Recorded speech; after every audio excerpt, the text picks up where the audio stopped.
Hello and welcome to another lecture. आज के lecture में हम डिस्कस करेंगे reactions of s block element. जो फर्स्ट ग्रुप और सेकेंड ग्रुप के एलिमेंट्स जो हैं उनकी मुख्तलिफ एलिमेंट के साथ रिएक्टिविटी क्या है। ठीक है, तो नाउ लेट्स बिगिन। अब आप देखें कि एस ब्लॉक एलिमेंट के जो रिएक्शंस हैं उनमें सबसे पहला रिएक्शन जो है now that is the reaction with the halogens.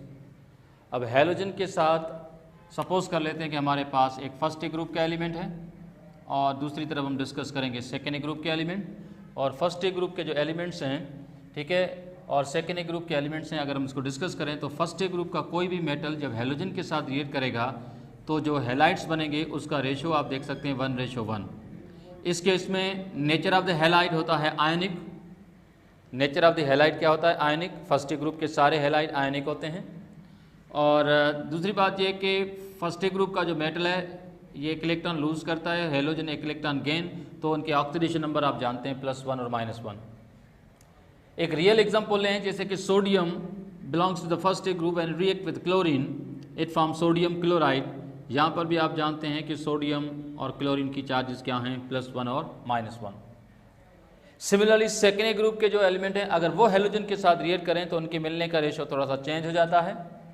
जैसे कि सेकेंड ग्रुप का कोई भी मेटल हैलोजन के साथ रिएक्ट करे तो आप देख सकते हैं कि कम्बिनेशन जो है वो 1:2 में है। उसकी रीज़न ये है कि सेकेंड ग्रुप का एलिमेंट 2 इलेक्ट्रॉन लूज करता है तो ये 2 पॉजिटिव है। हैलोजन पर एटम 1 इलेक्ट्रॉन गेन करता है तो इस वजह से इसको हम ट्वाइस कर लेते हैं। तो रेशो जो है वो आप देख सकते हैं कि 1:2। सपोज अगर हमारे पास मैग्नीशियम है, if that magnesium is going to react with chlorine this will form magnesium chloride. तो आप देख सकते हैं कि मैग्नीशियम और क्लोरीन की कम्बिनेशन 1:2 में है। एक और रिएक्शन को डिस्कस कर लेते हैं। Now that is the reaction with nitrogen. Nitrogen के साथ जो रिएक्शन हैं उसमें सबसे पहले हम डिस्कस करेंगे फर्स्ट ग्रुप को और उसके बाद हम डिस्कस करेंगे सेकेंड ग्रुप के एलिमेंट्स को। तो फर्स्ट ग्रुप का कोई भी मेटल नाइट्रोजन के साथ रिएक्ट करेगा तो बनाएगा मेटल नाइट्राइड। मेटल नाइट्राइड की जो कॉम्बिनेशन है वो है 3:1। नाइट्रोजन के चूंकि आप जानते हैं कि आखिरी शेल में 5 इलेक्ट्रॉन है, 3 चाहिए, तो that's why 3 metal atom from the first group are needed to lose 3 electron so that nitrogen valence shell is going to be completed। तो इस केस में मेटल जो है ये 1+ है और इसमें 3 एटम होते हैं तो उसको थ्राइस कर लेते हैं, जबकि नाइट्रोजन की जो चार्ज होती है वो होती है 3- में। तो आई होप कि ये बात आपको समझ आ गई होगी। जैसे कि अगर हम सोडियम की बात करें जो फर्स्ट ग्रुप का एलिमेंट है, अगर ये नाइट्रोजन के साथ रिएक्ट करेगा तो बनेगा सोडियम नाइट्राइड। ठीक है, कंपोजिशन आप देख सकते हैं Na3N। सिमिलरली सेकेंड ग्रुप के एलिमेंट जब नाइट्रोजन के साथ रिएक्ट करते हैं तो मिलने का रेशो थोड़ा सा चेंज है। नाउ इस केस में सेकेंड ग्रुप का कोई भी मेटल नाइट्रोजन के साथ कंबाइन होगा तो बनेगा M3N2। इस केस में मेटल जो है ये 2 पॉजिटिव आयन होता है क्योंकि सेकेंड ग्रुप का एलिमेंट है और ऐसे 3 एटम है, जबकि नाइट्रोजन पर एटम 3- चार्ज है और ऐसे 2 एटम है तो 6 नेगेटिव ओवरऑल कंपाउंड आप जानते हैं क्या होता है, न्यूट्रल। तो कॉम्बिनेशन जो है जिस रेशो में हुई है वो है M3N2।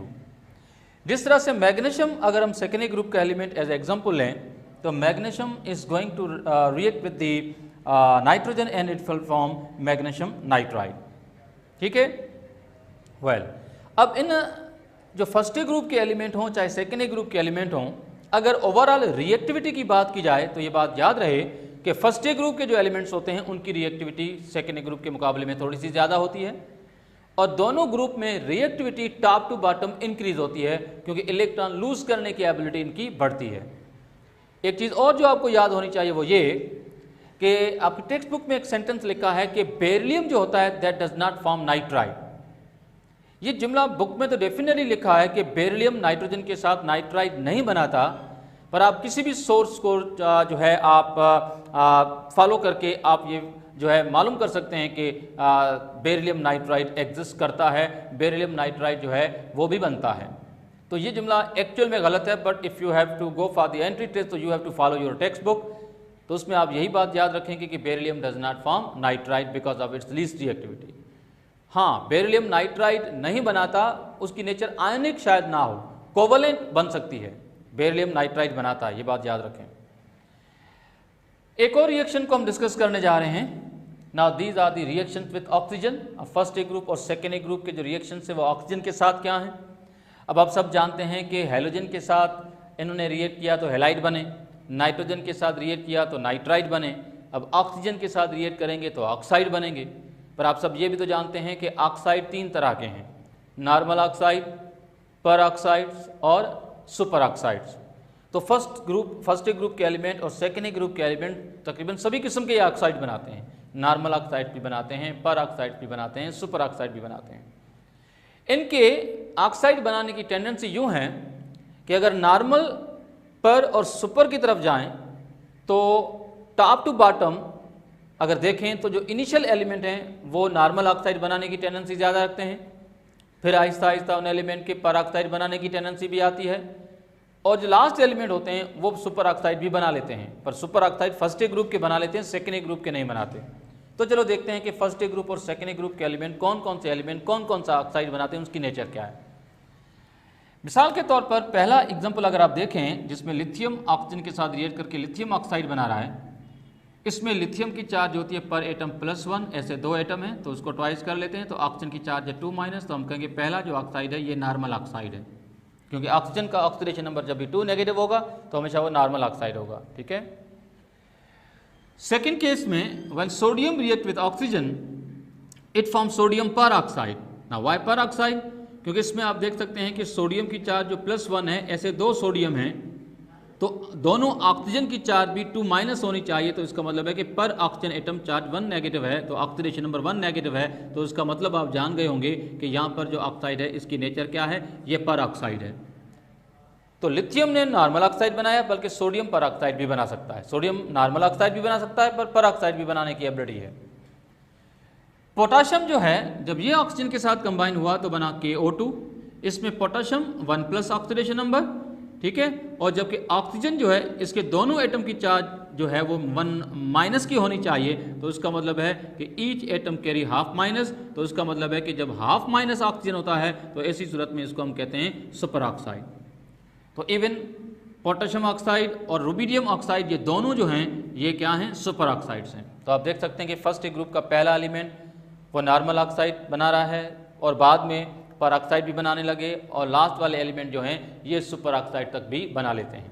मतलब रिएक्टिविटी जो होती है इन एस ब्लॉक एलिमेंट की टॉप टू बॉटम आप जानते हैं क्या होती है, वो इंक्रीज होती है।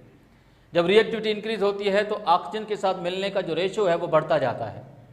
पहले 2:1 था, फिर 1:1 हुआ, फिर 1:2 हुआ। इन केसेस में अगर आप टॉप टू बॉटम देखें, lithium to sodium to potassium to rubidium oxide देखें तो मेटल का रेशो कम हो रहा है, ऑक्सीजन का रेशो बढ़ रहा है। ठीक है। सेकेंड ग्रुप के जो एलिमेंट हैं उनकी रिएक्टिविटी क्योंकि फर्स्ट ग्रुप के मुकाबले में थोड़ी सी कम होती है, इस वजह से सेकेंड ग्रुप के जो इनिशियल 3 एलिमेंट्स हैं they are forming normal oxide. जैसे कि बेरिलियम ऑक्सीजन के साथ आप देख सकते हैं 2+ एंड 2-, ये भी नॉर्मल ऑक्साइड है। मैग्नीशियम ऑक्सीजन के साथ मैग्नीशियम ऑक्साइड बनाता है, तो यहाँ पर मैग्नीशियम 2+ ऑक्सीजन 2-, ये भी नॉर्मल ऑक्साइड है। कैल्शियम ऑक्सीजन के साथ बनाता है कैल्शियम ऑक्साइड, तो यहाँ पर भी कैल्शियम 2+ है, ऑक्सीजन 2- है, तो ये भी नॉर्मल ऑक्साइड। तो शुरू के जो 3 एलिमेंट हैं सेकेंड ग्रुप के ये नॉर्मल ऑक्साइड्स बनाते हैं। लेकिन स्ट्रोंटियम जो है इट कैन फॉर्म द पर ऑक्साइड। आप देख सकते हैं कि यहाँ पर स्ट्रोंटियम की चार्ज 2+ है और ऑक्सीजन दोनों की चार्ज 2- होगी, तो इसका मतलब है कि एक ऑक्सीजन जो है, एक ऑक्सीजन पे जो चार्ज होगी वो क्या होगी, वो 1- होगी। सो दिस इज द पर ऑक्साइड। इवन तो लास्ट में जो कंपाउंड लिखा है बेरियम ऑक्साइड, ये भी पर ऑक्साइड है। तो आप देख सकते हैं कि शुरुआत नॉर्मल ऑक्साइड से होती है, फिर पर ऑक्साइड की तरफ जाते हैं। सेकेंड ग्रुप में सुपर ऑक्साइड्स नहीं बनते। तो hopefully reaction with oxygen and formation of various oxide, ये बात आपकी क्लियर होगी। चलते हैं आगे एक और पॉइंट की तरफ। Now the reaction with water के साथ रिएक्शन करेंगे तो क्या क्या होगा। तो पहले हम डिस्कस कर लेते हैं कि फर्स्ट ग्रुप के एलिमेंट और फिर सेकेंड ग्रुप के एलिमेंट, इनकी रिएक्टिविटी किस पैटर्न से चलेगी। फर्स्ट ग्रुप का कोई भी मेटल है M, अगर वो वाटर के साथ रिएक्ट करेगा तो M पार्ट जो है इसके OH नेगेटिव पार्ट के साथ कंबाइन होकर बनाएगा मेटल हाइड्रोक्साइड, और हाइड्रोजन जो है वो सेपरेट होगी in the form of hydrogen gas. तो यानी कि फर्स्ट ग्रुप के एलिमेंट जो हैं जब वाटर के साथ रिएक्ट करते हैं तो बनाते हैं मेटल हाइड्रोक्साइड, और कौन सी गैस रिलीज होती है, हाइड्रोजन गैस।